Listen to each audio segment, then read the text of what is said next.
Here are some takeaways from my watching the Fani Willis hearing. Fani Willis is the district attorney from Fulton County that was in a relationship with her special prosecutor, Nathan Wade. Why is she relevant? Well, she became a big deal because she's the district attorney that is prosecuting Donald Trump's voter fraud case. So here are my takeaways after watching this hearing for 2 days. The first takeaway is it's probably not a good idea to date contractors that you have hired. This proved to be a terrible idea, especially if you're trying to prosecute an ex-president of the United States. When you're prosecuting big names, you have to know that these people have resources and they're going to dig in your background as well. They don't just lay down when they have billions of dollars at their disposal. The second takeaway is if you don't have to be put under the microscope, why would you volunteer to go under the microscope?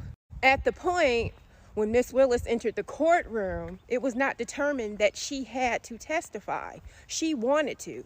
She entered the courtroom like she was about to throw hands up. And I'm like, really? This is not a good look already. So the whole goal was to get in there and stand on business and let the world know that, I'm running shit. Not really.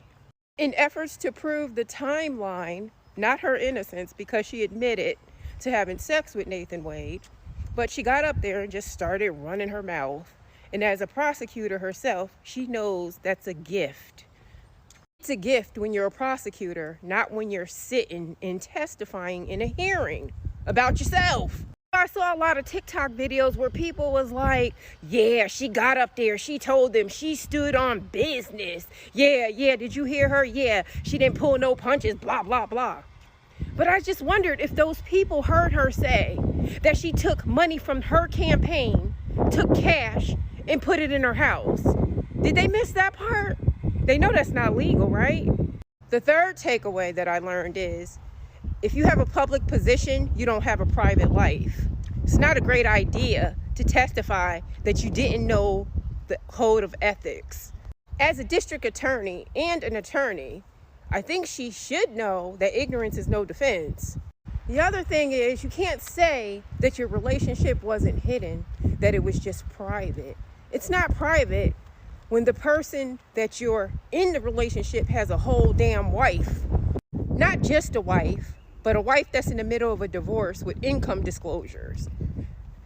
He's not divorced. It came out yesterday that their divorce has not been finalized. The fourth takeaway I learned is you could take a person out the hood, but you always can't get the hood out that person. Why do I say that? Because there are a lot of law degrees on the line right now. There's a lot of blood, sweat, and tears put into getting those law degrees and passing that damn bar exam. And you're getting up there on the stand and putting all that at risk.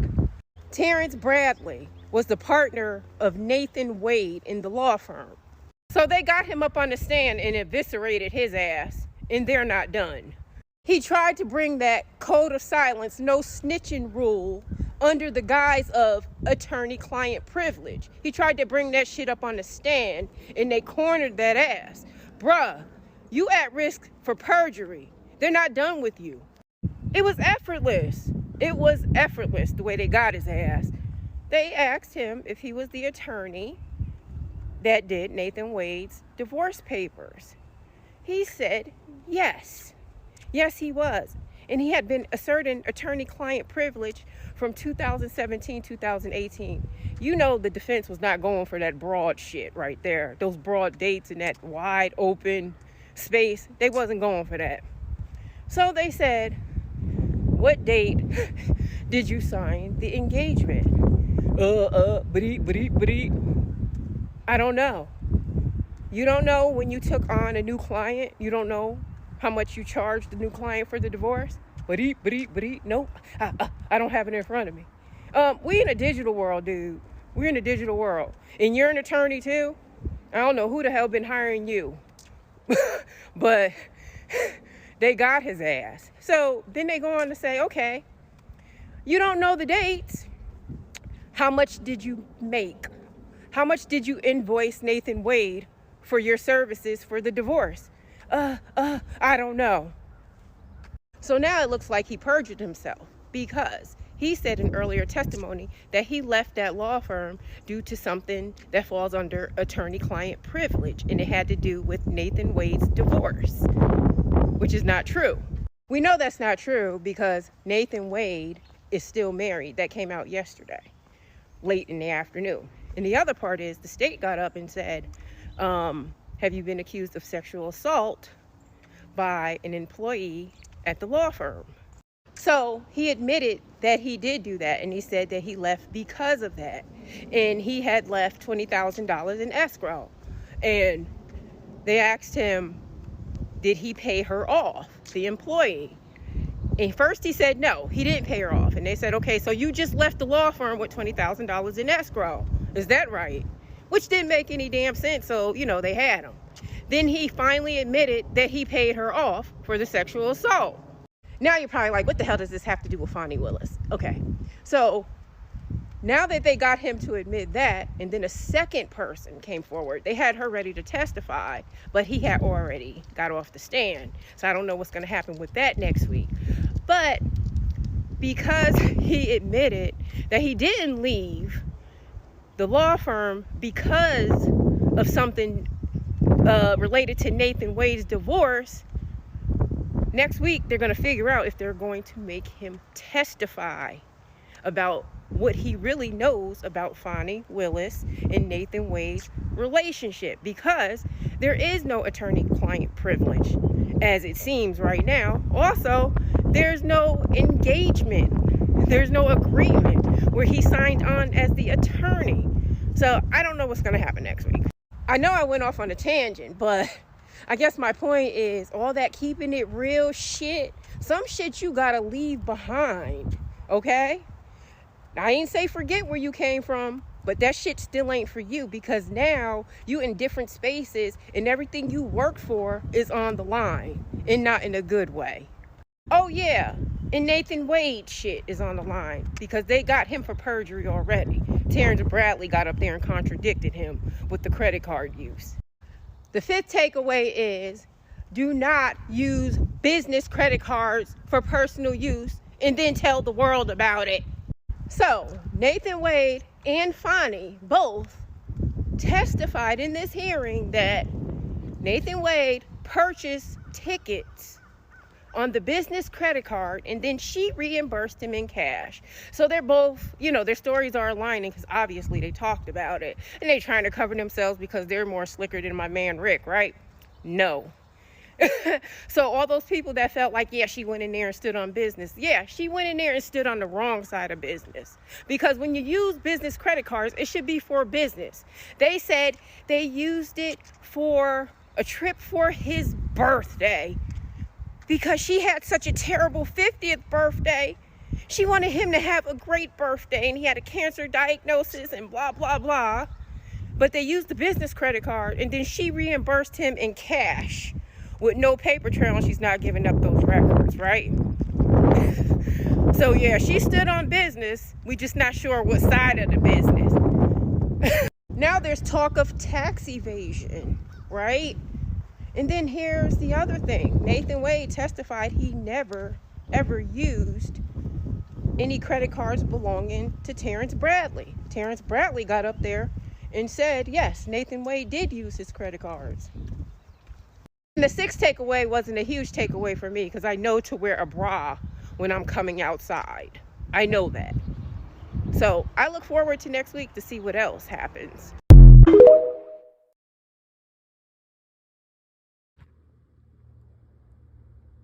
All right. I see that everybody on TikTok and social media is talking about this whole thing with Fani Willis and her romantic relationship with Nathan Wade.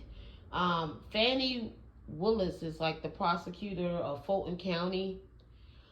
She's the black woman that is trying to, she brought a case against Donald Trump for pretty much tampering with the election, trying to uh, sway the election in Georgia to Donald Trump's benefit or whatever like that. So now they're having like this little case going on I don't think Fani Willis is on trial, but I think they're trying to discredit her prosecution office where they can, remove them from being able to be the ones prosecuting this case towards Donald Trump. But this black woman right here, she pretty much summed up everything that I was thinking. Um, from the little piece that I kept up with and the commentary that I saw on social media, this black woman, she pretty much summed it up. Everything that she's saying and everything that she's thinking, and her commentary on the recap of what she saw when the case was going on is exactly how I felt. So I decided to put that on my YouTube channel and share it for you guys. Some of you are keeping up with the case, some of you are not. I see a lot of black women on social media saying, "Oh, she's standing on business," but to be quite honest, she's not on trial. But when she got up there and was being questioned, she did seem like she was being really, really hostile. In my opinion, it seemed like she was being hostile because she didn't like being called out, or she didn't like that her business was being put out there on Front Street. But she did come across real hostile. And to say that she's a prosecutor, a lot of the response that she was making was really unprofessional, in my opinion. Just like if you're a prosecutor and you were questioning a witness, you would not want the witness to reply to you the way that Fani was replying to the people that were questioning her when she was up there on the stand, pretty much, even though she's not on trial, like they say, but she is on trial. A lot of these liberals and Democrats, they come up with a lot of things where, they want to prosecute Donald Trump because they don't want him to win the election this year. 2024, we're going to be voting for the next president in November, and they don't want Donald Trump to be on the ballot. They want to make sure he has to pay out so much money and have to go in and out of court that he has no time to really campaign for the election. This is pretty much the same thing they did with COVID, how they had, people being able to mail in their ballots, and they didn't have to go and, put their ballots in and vote in person. They can mail it in. I believe that election was corrupt. I believe a lot of fraudulent thing went on with that election.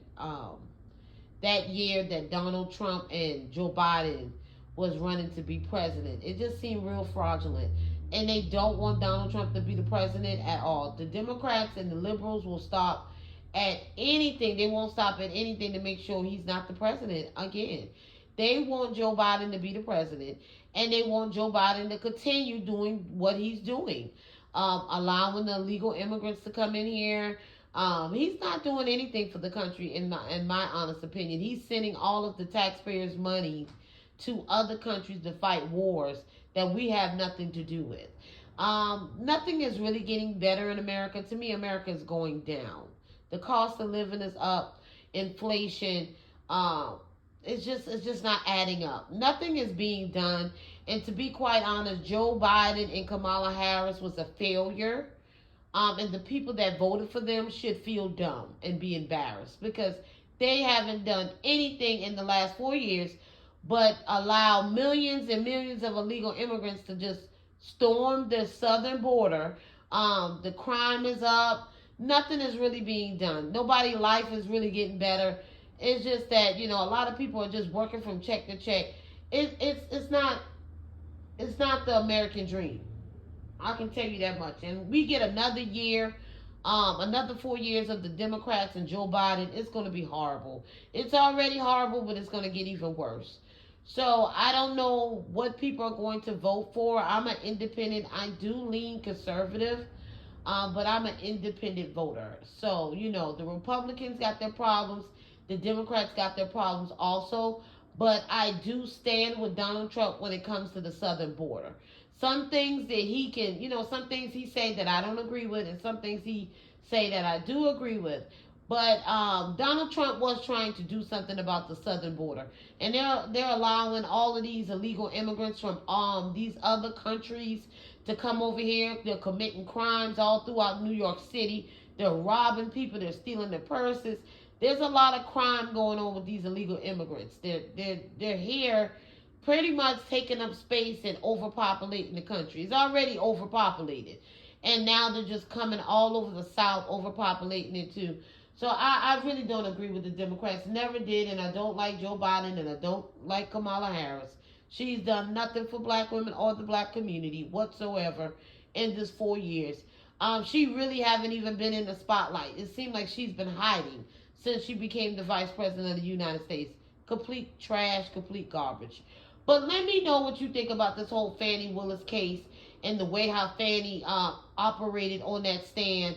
To me, it was really unprofessional, hostile, somewhat. It wasn't a good look to say that she's a lawyer and a prosecutor. She would not want the witness to act like that when she's questioning them. So I don't know why she got the chance to be saying all that. Had attitude. If you were sleeping with the man, you were sleeping with the man.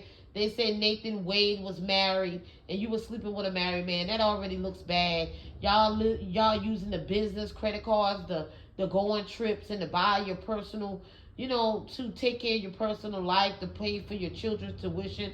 I didn't know you could do all of that with taxpayers' money. But I'm not shocked when it comes to black people out of Atlanta. A lot of them are corrupt. A lot of them are ghetto. That whole city is controlled by black people pretty much. And so that's why Atlanta is one of the violentest city. A lot of violence going on, and a lot of things are going on in Atlanta because black people are taking over Atlanta. And that's why. They're turning the whole damn state blue, and I don't get it. The county blue, I just don't understand it. But anyway, and they have that whole thing with the LGBT going on. That place is infested with that. So I will catch you guys in the next video. Let me know what you think about this one. Like, share, and subscribe, and bye-bye.